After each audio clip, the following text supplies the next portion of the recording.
Hey Goosebuddies, it's Chad. Before you dive into the episode, let me give you a quick heads up. As our recording studio is often cursed by the ghost of a possessed doll, also a mud monster, and also just an old guy we didn't take very good care of, we have recording problems every once in a while. And in this episode, we lost Paul's audio for a good portion of it. So I've gone through and tried to kind of scrap it and salvage it together. If you ever notice any parts of the conversation feels a little bit weird, it's just because of us trying to make that work. Paul comes in near the end. You'll be very clear to see when he starts talking. I'll just tell you, basically all you missed is about 30 minutes of Paul talking about how much he wished he was a street cat and how much he thinks that lifestyle would be really interesting, and the sexual adventure of being a stray, uncircumcised street cat was really appealing to him. Really weird. I don't know why he kept talking about it, but that's really all you missed for about 30 minutes. Otherwise, it's a great episode. You'll see this is something new for us. We're going to try to do little offshoots every once in a while. We try other books just to vary it up, or something that's really particular to us, including Animorphs, which is special to me and our guest, Holly Conrad, who is amazing. She did great and is also a beloved fan of this book series. I'm sure you guys will enjoy this episode. And also, let us know what you think. You can reach us on Twitter at GoosebuddsPod. You can email us at goosebuds@gmail.com. And, just yell into the sky. Just scream. And we'll probably hear it. All right, guys. Enjoy the episode.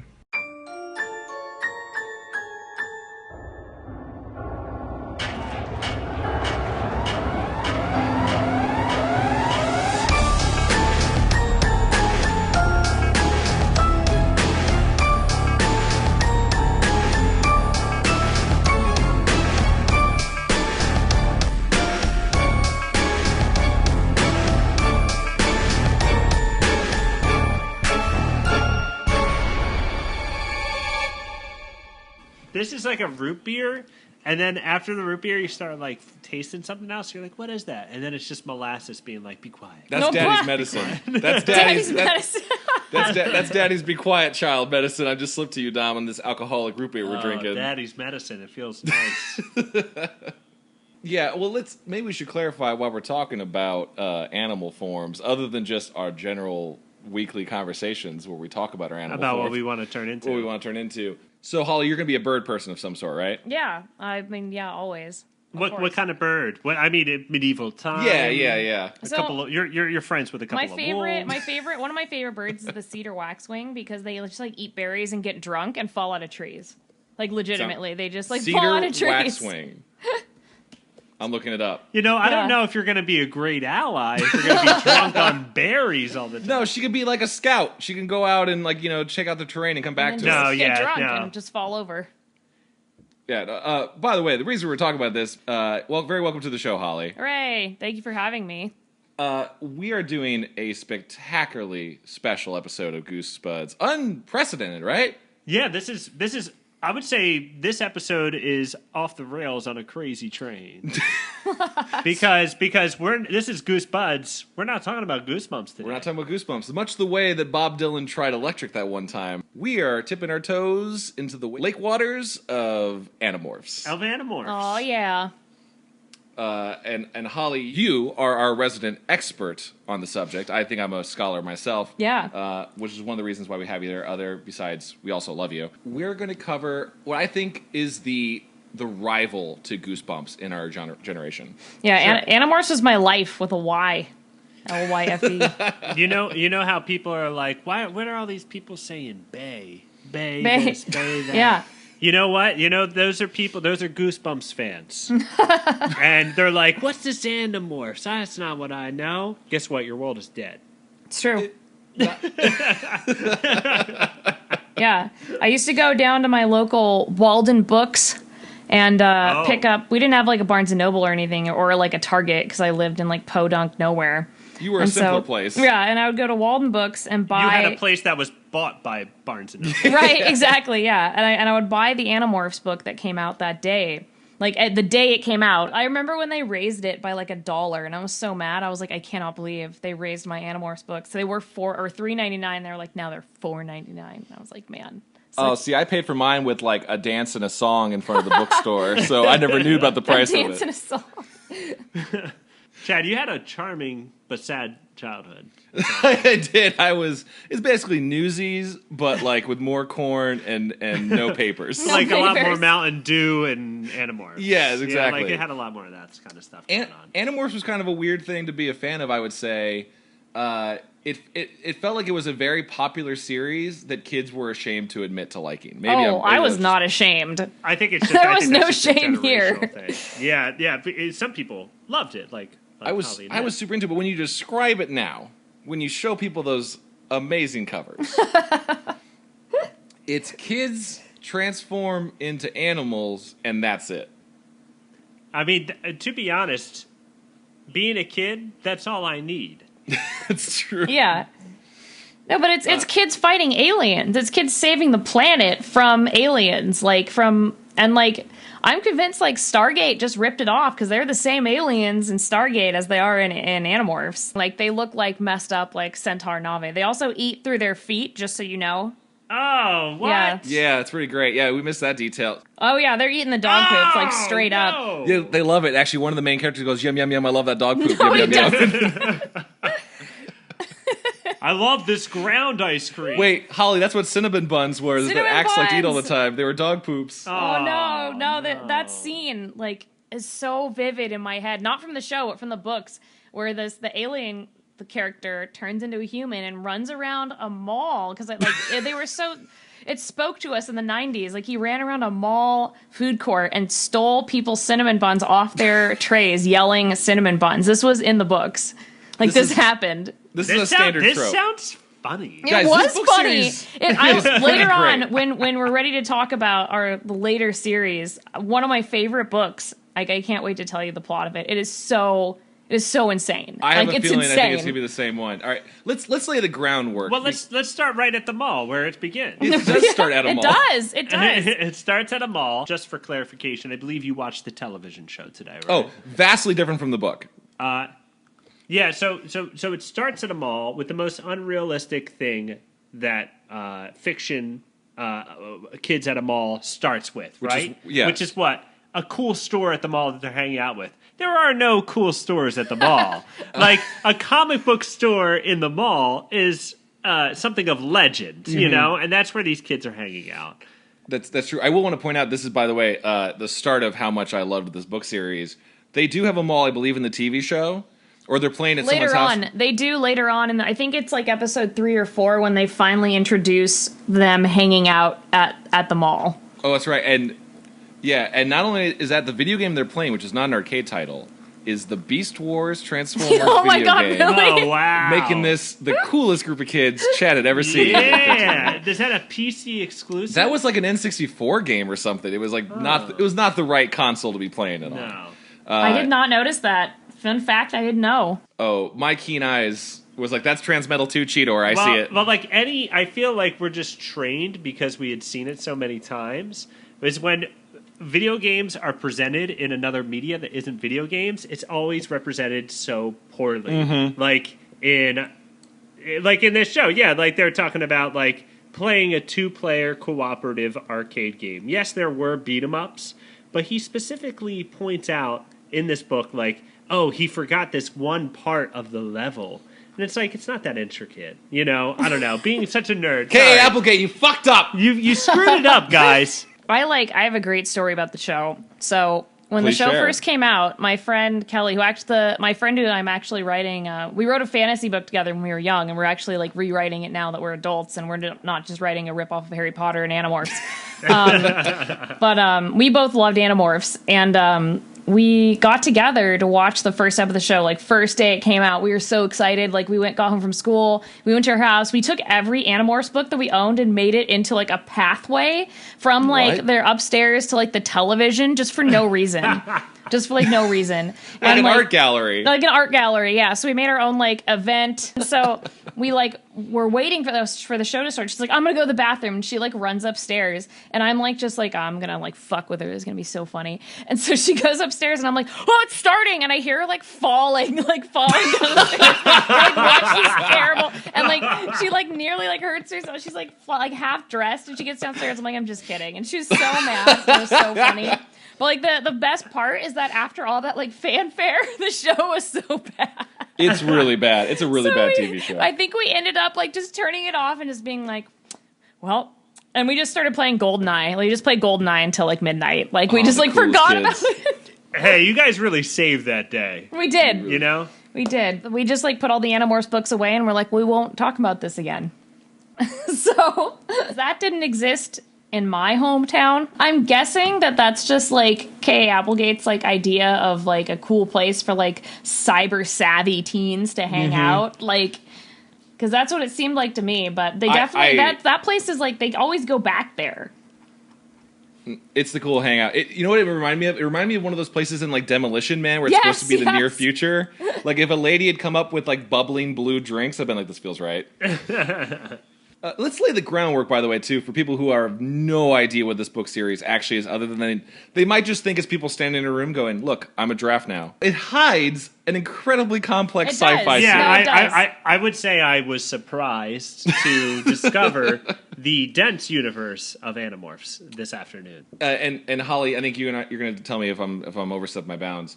I would say the general concept of Animorphs is that 5 teenage kids who are just trying to keep their heads down, all from different walks of life, all still kind of middle class, though. On their way home. All on their way home, essentially encounter the Green Lantern origin story.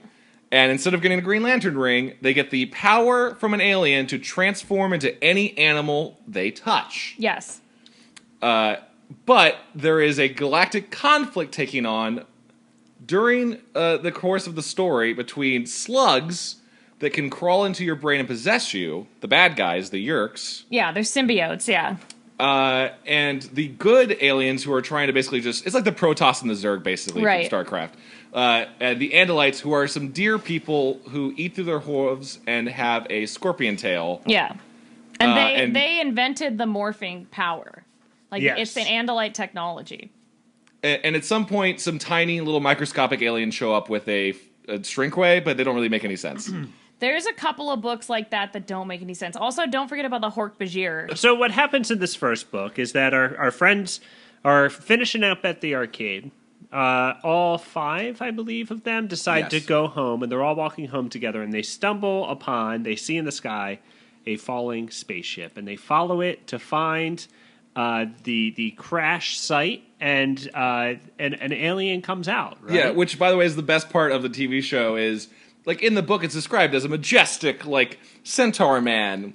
Well, kind of. I think, in my mind, it was like a beautiful man. No, it was like, here is this thing. It's actually super gross. Like, it really grossed me out the way they described this. And then the first thing he does is almost fall over because he's dying. Yeah. Right?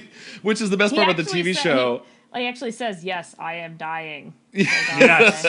In his hacker bracket speech, which I immediately loved going back to. Me too. If anyone talks telepathically, it's in brackets. When I went on all the like role playing forums and stuff, like back then, that's like I was like, I'm talking in telepathy when I got the brackets, yo.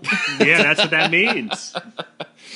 But it really is the Green Lantern origin story of dying alien protector giving the power over to someone else. To 5 children. For a convenient series to be fleshed out over many, many, many, many, many books. They describe he's part deer, right? Part blue alien. I think horse more than deer. I don't know why she said deer. Well, she really went about talking about how it's a deer. No, it's more deer. They're not centauri. They're not really muscular. Like, even though the like art on the cover made them look like really gross and muscular, I never pictured them like super Holly, buff. in my fan art, they were muscular and super swole. I just like so they're half alien with 3 slits on a face, making eyes and a mouth. Yeah, it was. But then they also have a scorpion tail, perhaps a metaphor for something. But the way it's described really makes me laugh. It says, I thought the eyes were bad until I saw the tail. It was like a scorpion's tail, thick and powerful looking. On the end was a wickedly curved, very sharp-looking horn or stinger. It reminded me of the alien spaceship. It had seemed kind of cute and harmless till you noticed the tail. The alien seemed kind of harmless at first glance, too. Then you saw that tail of his and thought, whoa, this guy could do some damage if he wanted. So clearly, this was something to be edited that was not edited out of the very first Animorphs book, is this redundancy and rewrite. Oh, all right. Right? Now I want to directly address this, because when we were reading through this, I think we've probably all experienced this. Holly, you haven't been going through the Goosebumps log like we have to read them.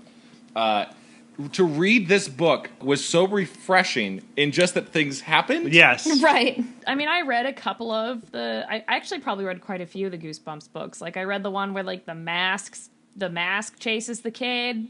I don't know which one that was. Oh, we just covered the Haunted Mask, I believe? Yeah. I read a couple of them where he turns into a bee or whatever. That was messed up. Oh, I read that one too. I hate that one. Yeah. I remember I was like, Goosebumps, they're awesome. I'll finally read one on my own. And I read that one. I was like, this book sucks. Yeah. But Animorphs was more serial, so you, like, cared about the characters. It wasn't just, like, one thing, you know? Well, I feel like it's a real generational gap, right? The Goosebumps is like, here's the carrot. They're kind of constantly dangling the carrot ahead of you, whereas in Animorphs, it's like, here's what's going on. Here's what's happening. It's happening. Oh, yeah. People are turning into animals.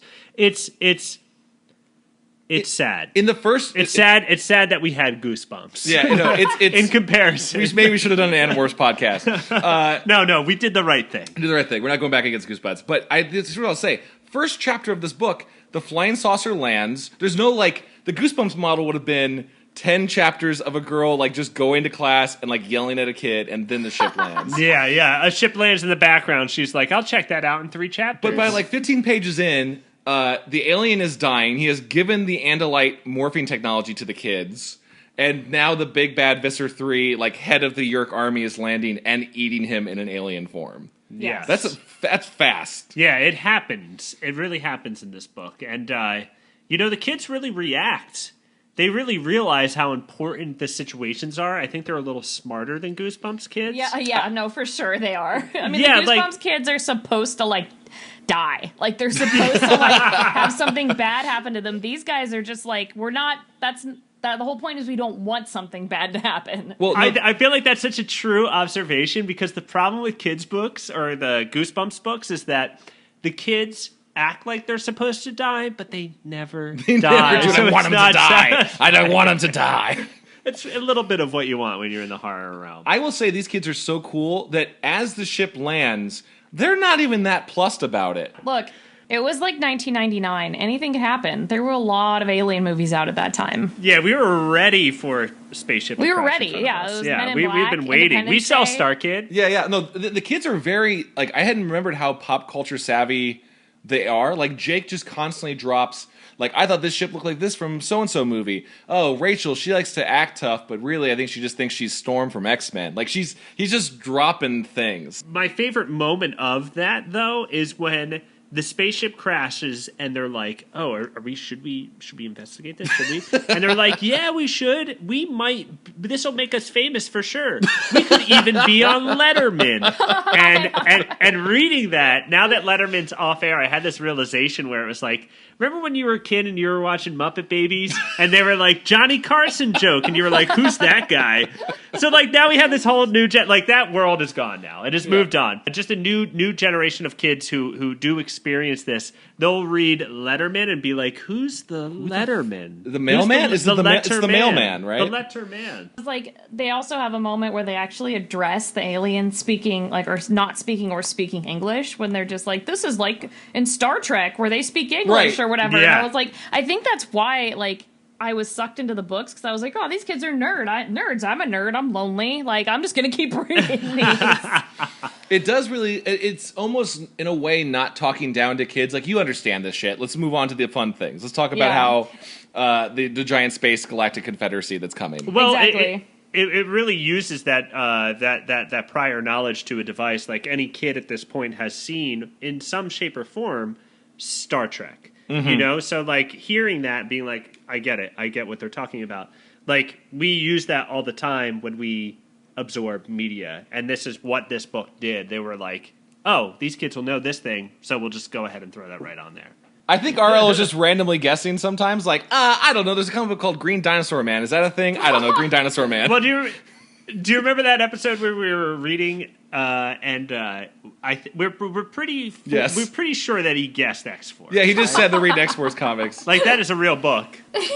There's no way RL knows who Cannonball is. There's no way. Or Puck. I refuse to allow it. Oh my god, these books get dark, and they get dark fast. Oh, the body count of this book is nuts. Like, this first book, even, like, no major characters, but in the later escape, there's like 20 refugees who all get killed by fireballs. And this actually leads me to my first question, is speaking of the alien they're talking to, this Andalite, I believe is like Prince Elfangor something. Yes. Yeah. I guess he just has one of the Andalite morphing cubes in his ship. I guess that makes sense. I don't really know why he has it. But here's my first major question. So he crash lands, right? And he tells these kids, like, we got ambushed and our ship's crashed, and there's already an interesting timeline of, like, there's no more helps coming for a year. And by then your planet's gonna be lost, right? It's already kind of laying the groundworks for, like, a season of a TV show. But he goes, okay, so you guys maybe can fight back with this technology that's very guarded. Here's my first question. Why didn't they just tell the government? Oh, because he was worried about the Yeerks being part of the government. That's why he, like, picked kids, because I guess wasn't there something about kids where, like, kids couldn't be Yeerks, had to be adults? That might be a thing later on, but no, because even in this book, they're trying to turn Cassie into one. That's right, yeah. Well, no, here's what I'm saying. Like, not like just send the message. I'm saying Andalite ships should just broadcast over Letterman. Hello, I am a blue horseman. No, dude. Heads up, aliens are real. Yeerks are here. Check everyone's ears. Check everyone's ears. You trust Bill Clinton with that information? I mean, at least Arsenio Hall. Wasn't Bill Clinton the one to ask about aliens? Like, wasn't he like, I don't know if aliens are real, whatever. It was. He's very glib about that. We cover that in our sister podcast, Paranoia Shop. We do talk about, Bill will just openly talk about conspiracy. Bill, well, because he looks like a dude who's seen an alien. I think Bill would be he would not be a Yeerk. Not to get political. Bill would not be a Yeerk. He might be one of the ones who knows the secret. He could be a Yeerk. Anyone could be a Yeerk. That's true. That's fucking right. Because it's also taken from Star Trek. Yeah, listen to Elfangor, yo. And I could be pulling this from Animorphs, like, fan fiction instead of actual books. But I believe later in the series they say that the Yeerk, like, can flatten itself down and kind of creep into all the crevices of your brain. Oh my god! Yeah, so it's just they all up in there. They themselves down. They don't, like, go into your brain. They just, like, get flattened. Oh, they make me sick. Yeah, it's very gross to picture. I mean, here's some things that are hid in this book. And by the way, a lot of stuff happens for our first book. Like, the general beats of it are: find out that aliens are real, immediately realize that Jake, our main character of this book's brother, is one of them, is possessed by an alien. You find out very quickly, and it's, like, dark. There is a beat. Yeah, I guess it was all. I guess kids could. I don't know why I thought that. Maybe I was thinking of Stargate. I don't know, man. Well, they had plot armor where you wouldn't want to get a lot of kids changed. Yeah. Also, probably not strategically advantaged to be like, I am 12 and I'm working for the aliens. Yeah. Like, what is that gonna? We got a good insight on Miss Tiffany's 6th grade class, guys. We got really good infiltration on the crayons. Like, what the fuck are they gonna do? Their principal was one. Yeah, their principal was one. I remember my favorite thing about, like, the Yeerks being in their, like, everyday life was when they infiltrated a McDonald's and they would walk up, and the people that they knew they were Yeerks, the Yeerk pool where the Yeerks actually have to leave their host and regenerate, was underneath the McDonald's, and to get there they had to tell the people working there that they wanted a Happy Meal with extra happy. I remember that. Yeah. I remember that so clearly because it was so weird. Super discreet. No one's going to ask a question when you order that. Be like, extra happy. I know exactly. Holly, real talk. Did you ever actually go up to a McDonald's and ask for that and see what happened? No, though I wish I would have. I still can. Yeah, there's so this is all the heavy things again that happen. Not only do you find out that the brother's possessed, and that the aliens are already amongst everyone. You find out that Yerk pools are a thing, which are these massive stadium-sized like hot tubs. They're just hell. They describe it as hell underneath the town, where humans are taken down there, and like you said, Holly, their host has to be given up every 3 days to like splash around in the pool. Yeah, otherwise the Yerk dies. But during that time, the hosts regain consciousness and are screaming and thrown in cages. Yeah, and go through abuse and just go through torture. So their lives are hell. That's scarier than any Goosebumps book. Oh, totally. It kind of sounds like it's about Scientology. Oh, dude, the part where they say, "Oh yeah, we have this youth group type religious thing that you can come to called the sharing." Yes, it's like a youth group. It was so scary. There's a great like beat where I realize that Jake's brother Tom, who he already suspects is a Yerk, is just doing full on "I'm an alien narc," where he's like, "Hey there, brother, I'm gonna play some video games with you. Did you kids hear anything about that alien crash last night? You would tell me, bro, right?" Like, and they're like, no, Tom, we haven't heard anything. He's like, and then at one point, Tom tries to get Jake to come to the sharing because obviously it means you'll just get your head replaced with the Yerk. And there's this horrifying moment where Tom's face like loses control. The Yerk loses control, and suddenly his brother's horrified face looks back at him, going like, "No." And before the Yerk like snaps back to control of him, that's terrifying. Yeah, no, that's real. That's real. That's why it's scary. These book series is really fucked up. That's what we're trying to get at, I think. Oh, it gets so much worse. Like, well, I mean, oh my god. Pretty early on, I mean, you know, when we meet the dying alien. Yes. This happens. I've taken a screenshot. Oh, please. For it because I'll read a little expert here. The alien shook his big head slowly, side to side. "Not like me." Then he cried out in pain, a silent sound that echoed horribly inside my mind. For a moment, I had actually felt him dying. Yeah. This is a children's book. Oh, this is why it's the best thing in the world. This isn't a children's book. This is young adult at its finest. Yeah, yeah. If I may point out, Dom, a chapter later, as they run away from the construction site and the Yerks are looking for them, Jake trips over a homeless man who goes, "Hey, leave me alone. You don't have anything to steal from me." Jake leaves the homeless man there and then talks about how he's pretty sure the alien just killed that guy. Oh my god. Like, there's a massive death toll in this book. I also like that they have two ways home, and this ultimately decides in them becoming Animorphs as they decide to take the darker road. So the one way is easy and safe. Oh, the other one is through an abandoned construction site, which to me will forever read as guys out in an open lot building something, and then just one construction worker runs up and goes, "Somebody call the cops!" And then they like pack everything they can up and they split. It's like an illegal construction. They were like, "We were building a bank, an illegal bank." I just want to share some other ideas about this book that are just kind of crazy, and all props to the Applegate. The best thing about this that I think is really cool is usually in sci-fi, the writers always try to find someone to make, you know, these aliens are all fighting over humanity for energon, like some energy resource, or there's something about humanity that's just really valuable to these alien races. It's established in this first book that the reason why the Yerks are conquering now this race, like they've moved on from other ones, they already have like some, the Hork-Bajir to fight for them, they have these like taxon worm things that like eat bodies. They just want humans for body count.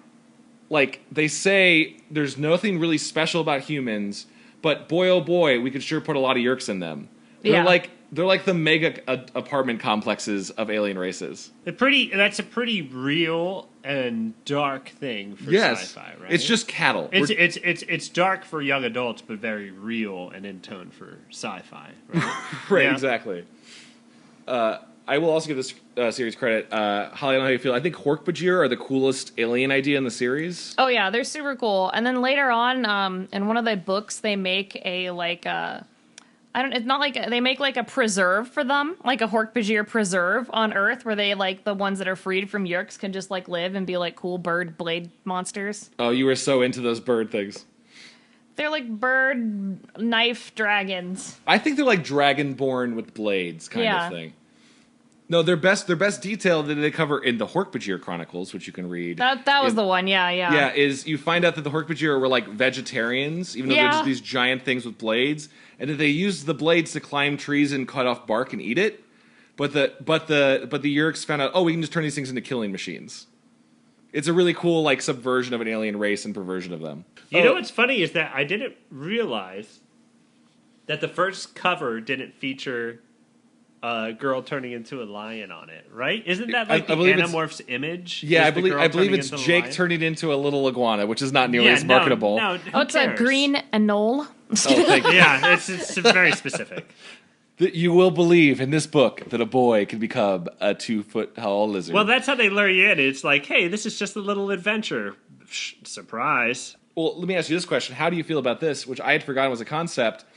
The Animorphs, when they morph, can morph their clothes with them. It's smart for the writer to establish that, so they don't always have to put on clothes every time and be naked. To never have to speak about nudity in your children's book.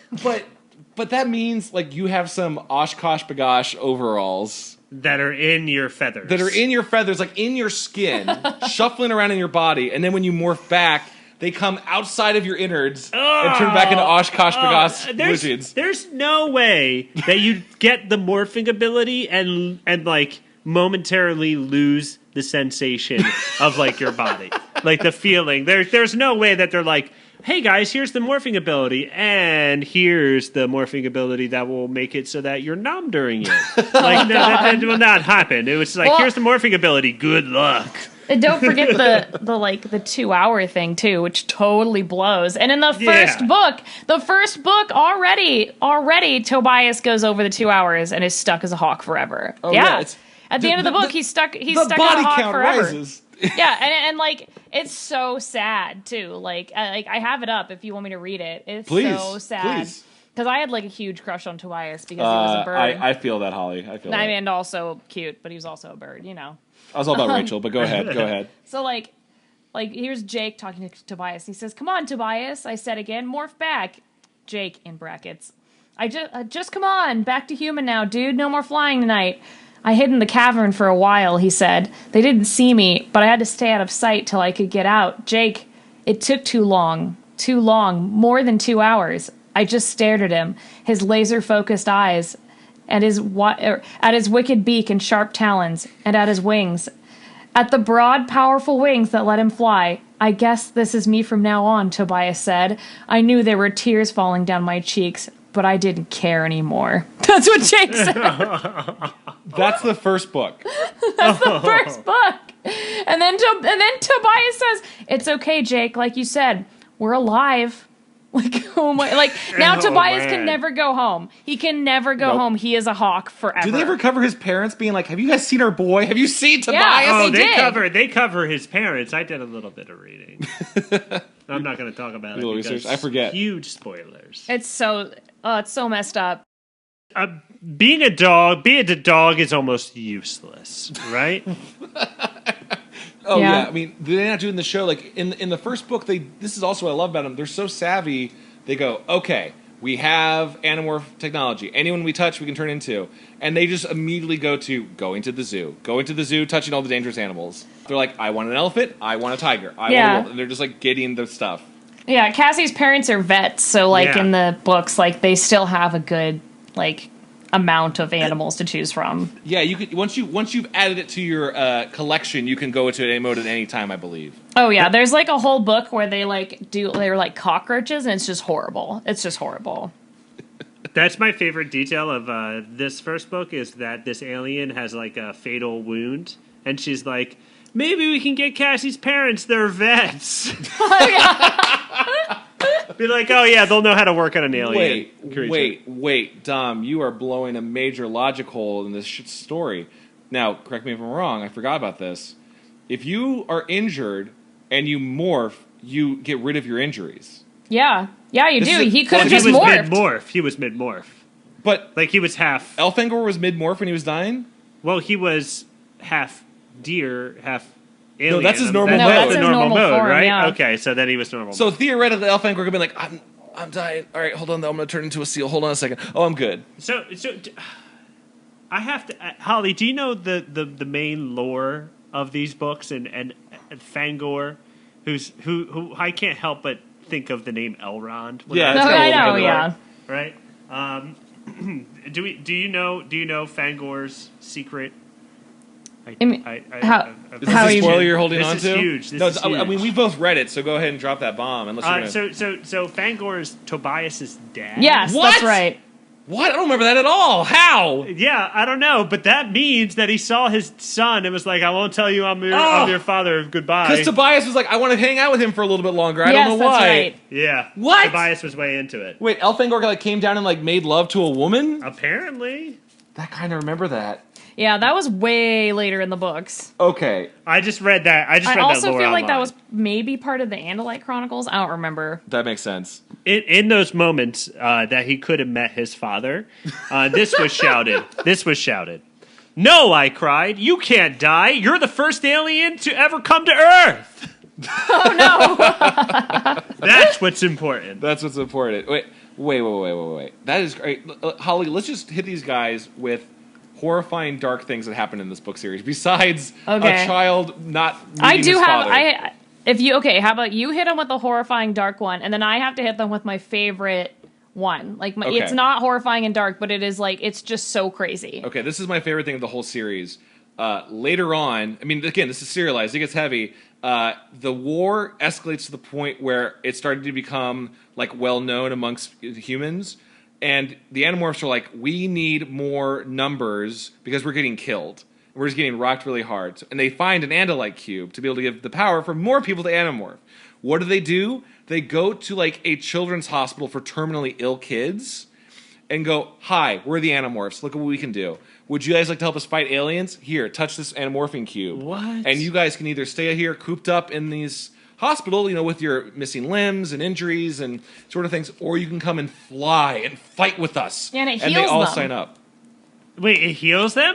It heals some of them. Some of them, for some reason, they have their injuries healed when they go back. So, I can walk now. And some of them are I don't know, for some reason, I'm still in a wheelchair. But God, I love the ones who had cancer. Yeah. But but some of them just throw their bodies on the cause. It's crazy. Yeah, that's it's pretty dark. It's pretty cool though too. Holly, what's yours? So, other than all the weird, they also end up time traveling quite a few times actually. Oh God. Yeah, quite a few times. But my favorite book, hold on, I have to bring it up because it is just, While you're pulling it up, I forgot, they time travel and they go back to World War II and Yes. the Animorphs meet Hitler. Yes. The Animorphs meet Hitler, but it's before the Yeah, that sounds good. It would require extensive backstory, but they meet Hitler, but he's still a low-level grunt in the army. And he's just a guy driving a cab, and they're like, "We gotta kill Hitler!" "We can't, he's not bad yet. We gotta kill Hitler!"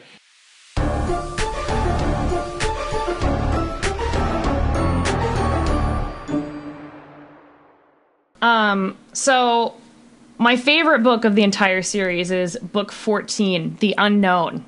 Okay, Now, I'm looking. I actually found a blog called Cinnamon Buns on Blogspot, who thankfully did some of the groundwork for me on this book. But oh man, this book is just, geez, where do I even start? So in this book, they find out about Zone 91, which is just a fictional version of Area 51. Okay. And this woman named Crazy Helen or something is honking them about Zone 91, how there's aliens and how they need to go there. And this whole book is just it's a comedy, an honest to God comedy. The Yerks start infesting horses. A horse dials a phone. The most dangerous of animals. Yeah. And they end up at the Zone 91 and the guy, I don't exactly remember what happens, but here's a part where they're at Zone 91 and they've turned back into themselves and they kind of get caught and they're because they had to unmorph, but so the people at this secret base just find these kids and they go, "We're going to call your folks. Maybe they'll appreciate your sense of humor." I watched over Marco's shoulder as he wrote down Fox Mulder. Then he followed it by a phone number. Rachel identified herself as Dana Scully. And I drew total blank. See, I don't really watch the X-Files. I think we're Rachel. I think, yeah. Or no, sorry, we're Cassie. Oh, it makes sense. Cassie wouldn't watch that stuff. The captain stared at me. I held the pen poised over the paper and sweated. What name? Don't you know your own name? Oh, that's my name. It's Cindy. Cindy Crawford. Cindy Crawford? Marco demanded. What, are you nuts? Me, how about you? So they make up these names. The guy who is in charge of Area 51 or Zone 91 has never heard of the X-Files, apparently. Or Cindy Crawford. Yeah, and eventually I believe they end up at a theme park somehow. Of course. The Gardens Amusement Park. I'm saying it. Yep. Yeah, they end up at a theme park and pretend to be like animatronics. I don't even remember. What? Yeah, no, it's so crazy. Like here's the sergeant. They turn into horses and they get out as horses. Hold on, I'm trying to find... And then the guy who runs the carnival is like, these are the best horses I've ever seen. Well, we got to go in the carnival. How'd you boys a job for life? So here's the big reveal after all this nonsense it happens. It's nonsense. Axe, who is our Andalite friend who they meet later on, who I believe is the son of Elfangor. Am I crazy? Yeah, something like that. Yeah. So here they did have a piece of Andalite technology at Zone 91, and what they thought it was is they thought it was like a weapon, and that's why the Yeerks were trying to get it, and the Animorphs were trying to get it. Now here's the end of the book where Axe tells them what it is. Okay. This is Axe talking. It's a disposable module of a type used in the old days on the first generation of Andalite dome ships. When the modules were used up, they were jettisoned into space. They were supposed to be aimed towards a star, so they'd burn up without a trace. This one must have drifted through space, eventually being caught by Earth's gravity. Yes. So it's a space engine. It's a weapon? No, of course not. This is a bit embarrassing. It's an Andalite dome ship's modular waste disposal system. Oh my God. For about a full minute, no one said anything. Then Marco spoke. You're telling me the most secret place on Earth, the fabled Zone 91, the holy grail of conspiracy nuts, is hiding the secret of an Andalite toilet. Oh my God. Oh no. That's amazing. Yep. I love that. This is only 14 books in and she's throwing out just 14 books in. She's like, whatever you know, it ain't nothing. This book is gold. It is so funny. I just remember laughing so hard. So, yeah, it's amazing. Well, the description in the center of the Wikipedia is there's lines in it that are hilarious. They need horse morphs from the racetrack. They're nearly caught by the staff, and Cassie morphs into Minneapolis Max, great horse name, a champion stallion. Yes. The Animorphs jockey assumes Cassie is the real horse, causing Cassie to be caught up in a race, which she wins. And then the next sentence, the Animorphs are now ready to infiltrate Zone 91. It's like Cassie goes through her training montage with some random jockey. Well, after you're a winning horse, their name was Mulder and Scully. Yeah. It's what? After you're a winning horse, they'll let you anywhere. Yeah. You know? So they're like, let him into Zone 91. I want to meet that horse. Oh, that's Minneapolis Max. Let him get him in here. All the Yeerks are taking pictures with it. I'm in a horse right now. I want to fuck that horse. Yo, I might do it. I'm a horse right now. Oh my God. It's so good.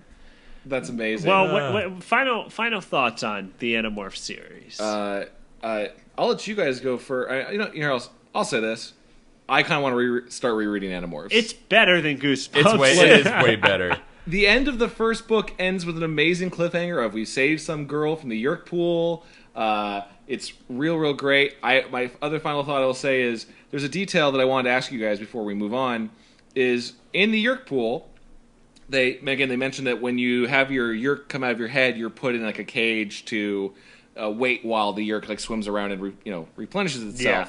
And most of them scream like they're in hell. Yeah. Do you think there's any humans who've been finally, I got control of my body after 3 days, time to fast jerk it, and they're just real?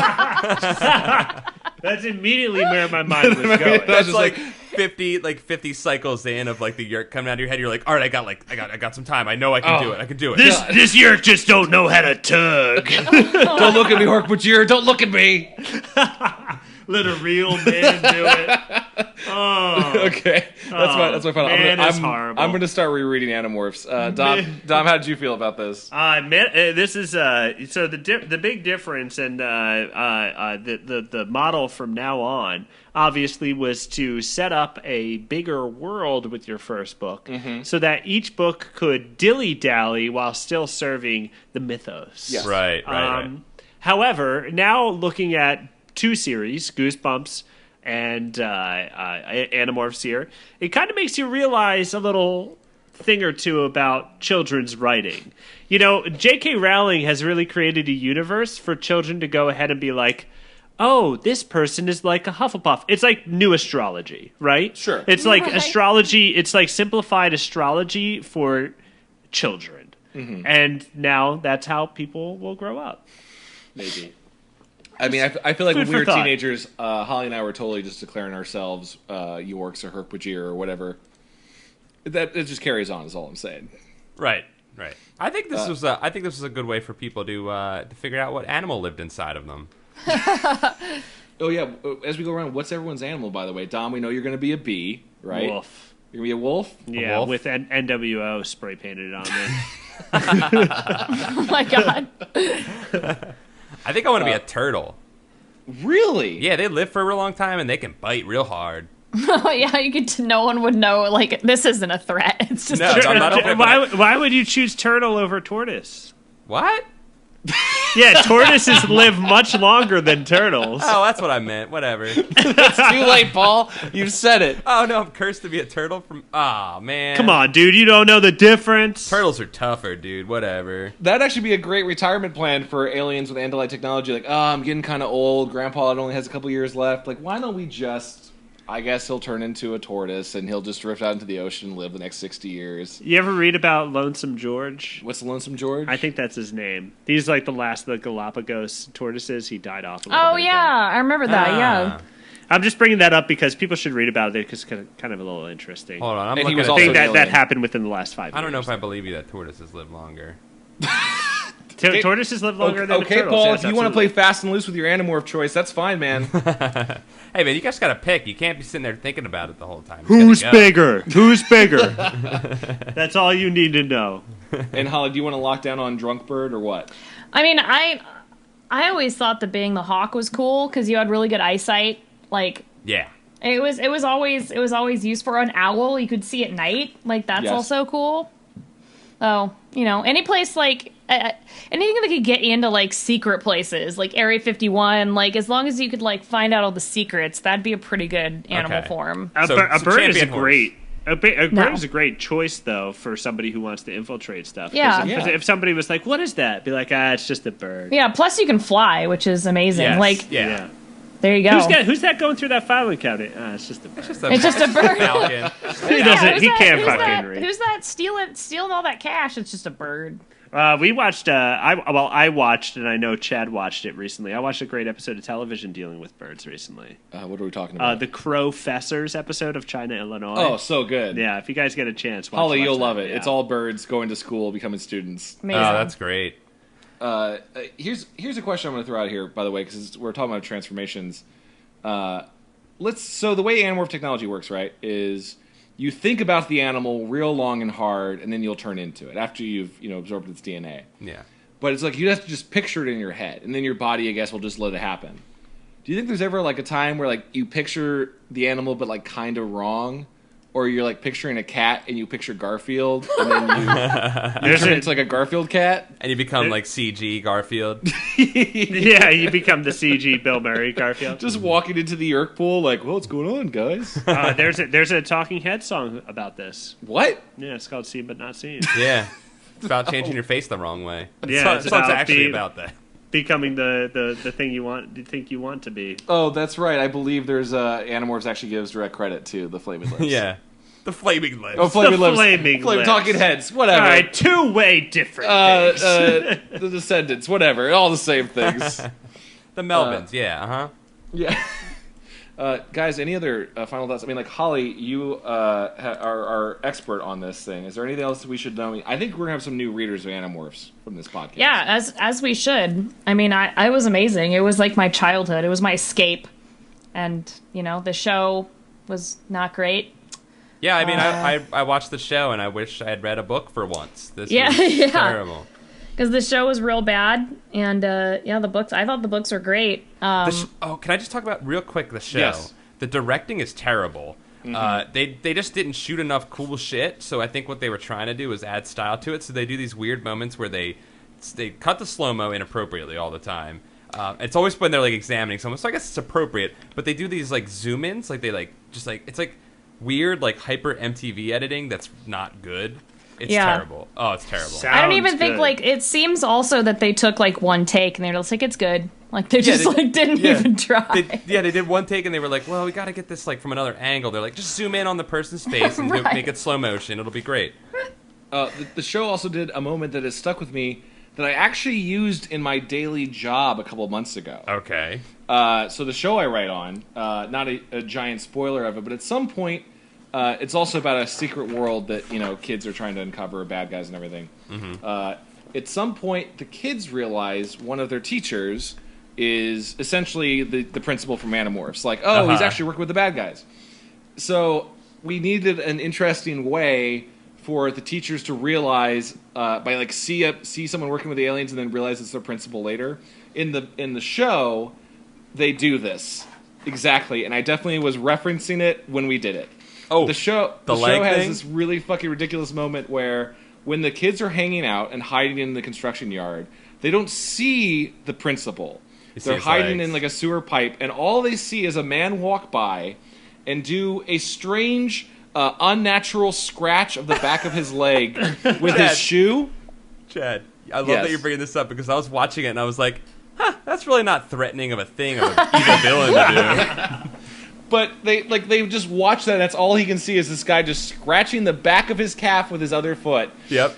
And then later, while he's in the cafeteria, he sees his principal do that, and he goes, "Oh shit, that was the principal!" And that has been burned into my brain as a really awkward. And now I use it in the TV show I work on. The best part too, Chad, is they do that. Like they like set this up so they can find it out, but then they go to the construction yard where all this stuff happened. The abandoned. And the principal is just running around managing the cleanup operation like after school.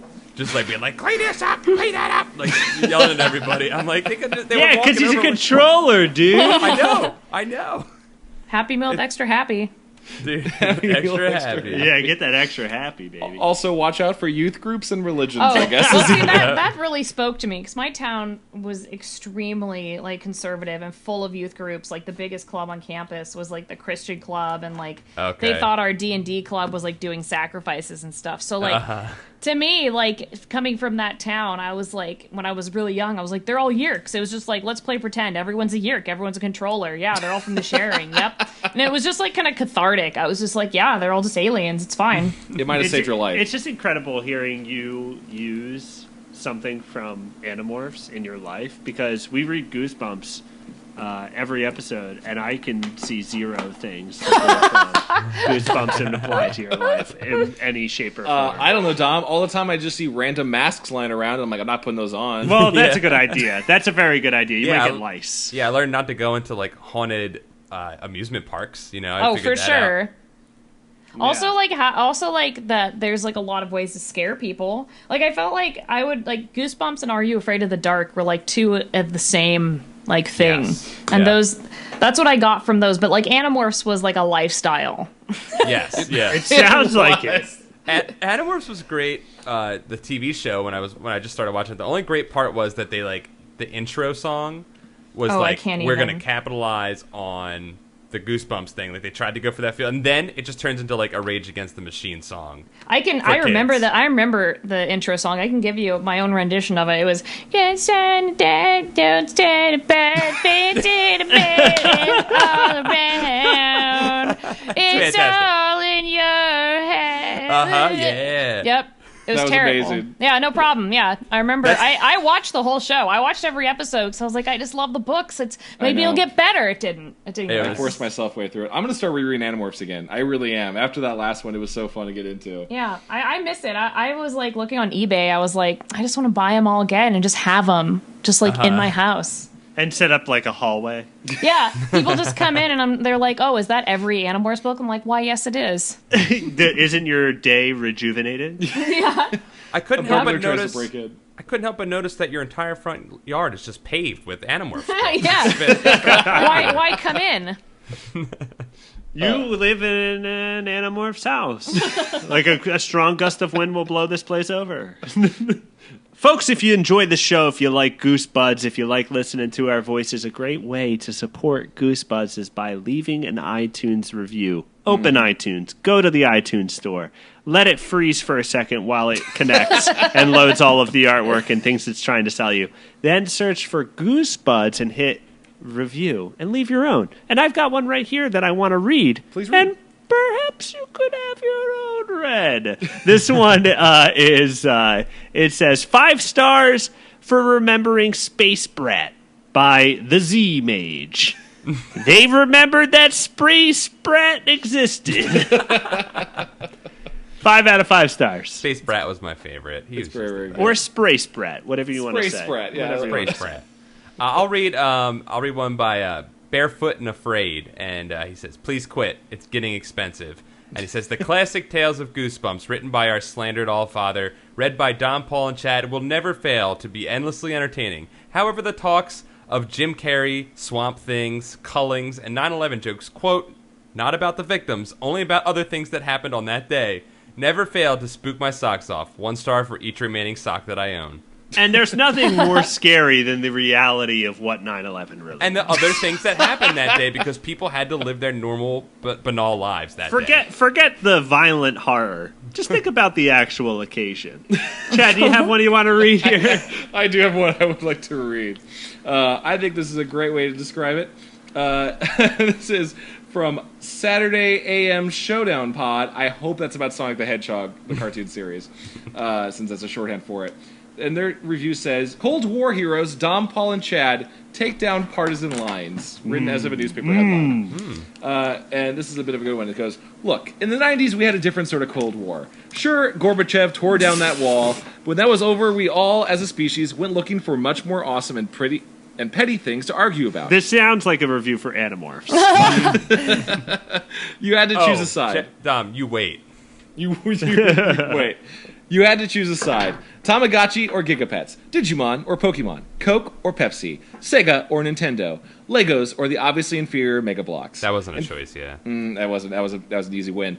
And finally, a Cold War going on upon the shelves of the Scholastic Book Fair, Goosebumps or Animorphs. I'll admit, I was an Animorphs kid, partially because I liked aliens and junk, also because my parents wouldn't let me read Goosebumps because the cover of Night of the Living Dummy was too scary. The face of a dummy. People being Animorphs like is actually way flayed more apart in Animorphs. Yeah, Animorphs is way more fucked up. A man is slowly eaten apart by giant tentacles and teeth. A dude steps on shit and eats it. He goes on to continue. "But now, because of the Goosebuds, I have a chance to relive a part of the 90s I missed. Because they've torn down the wall decades later, I can put down the Animorphs for a bit and read a little Goosebumps until you listen to this episode." Yeah, they're going to love this episode. What I'm basically saying is Dom, Paul, and Chad did the equivalent of tearing down the Berlin Wall. Yeah, I went there. What, is Zombie Reagan going to come out and teach me a history lesson? Later, nerds. Keep on Goosebudsing. Rides off on a motorcycle made of bones. Nice. Thank you for that review. And all the other ones we see, it means a lot to us. Or you can also just tell your friend about the show by word of mouth or on Twitter. We're on Twitter at GoosebudsPod. We see you guys always tweeting about it. People like Logan Long, Spencer Stearns, Magic Steve, Keith the Robo-Duke, and Kodiak. I see guys like that all tweeting about the show. It means a lot to tell friends. We love all of you for listening. Also, a few things you should check out. A hot new thing from the Goosebuds family, I would say, is Paperback Paradise. Who knows? Who knows? Dom, you want to talk about that at all? Yeah, I don't know. If you go to paperback-paradise.com, you can find a place to follow that in many a form. Some crazy man is re-editing covers to old paperback books, and it's pretty great. It's a wild thing. Oh my god! They posted one that was a bootleg of Animorphs, actually called Humanimorphs. Oh, awesome! Yep. Yeah. Check that one out. Check that out. And of course, all the other stuff you can check out. You should check out Continue Show. What else should we be plugging? You can check out Paranoia Shop. I swear to God, we'll make a new episode of it soon. And you can check out Holly's stuff. Holly, do you want to tell everyone where they can find all of your amazing things? Oh, yeah. I'm just Commander Holly everywhere except for Twitter. On Twitter, I'm Holly Conrad. Because who the hell has Commander Holly? Yeah, what the fuck? I could have taken Commander Holly, but Holly Conrad got verified, so I can't really change it. Ah, okay. Yeah. Once you get the check. I could change. I probably could change, but whatever. I mean, it's. I didn't realize we were talking to a check park person. Oh, yeah, you're verified. Oh yeah, you're really listening to Holly's real person. I never click on the little verified thing at all because I'm I feel like Does it do something? There's a little. You get another tab that says verified. So What? So it's only verified people talking to you. Breaking news! Breaking news! I didn't know about this. What? There's a whole other world. There's a part of the internet they're keeping from us. Yeah, you Quick, only Dom, get it. Dom. You have to turn into a championship horse, and we'll get in there. I'm on it.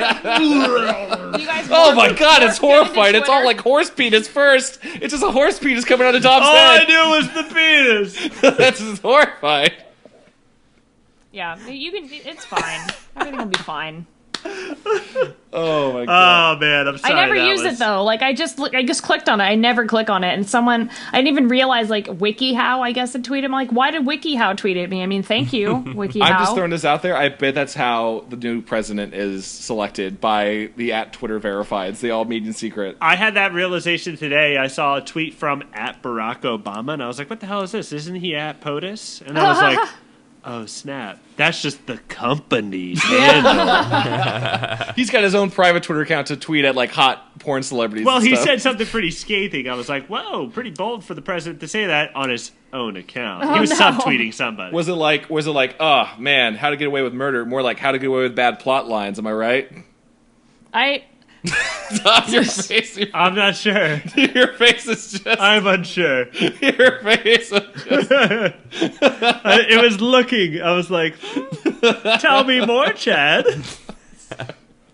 Holly, thank you so much for enduring this and being on the show. Oh, no, it was amazing. I enjoyed it. I will always talk about Animorphs. I have one parting question, though, which has been burning in my mind. Please. Do you guys remember if, the Scholastic book fairs, smelled weird? Yes. Yeah, they smelled of ink. Yeah. Didn't they smell weird?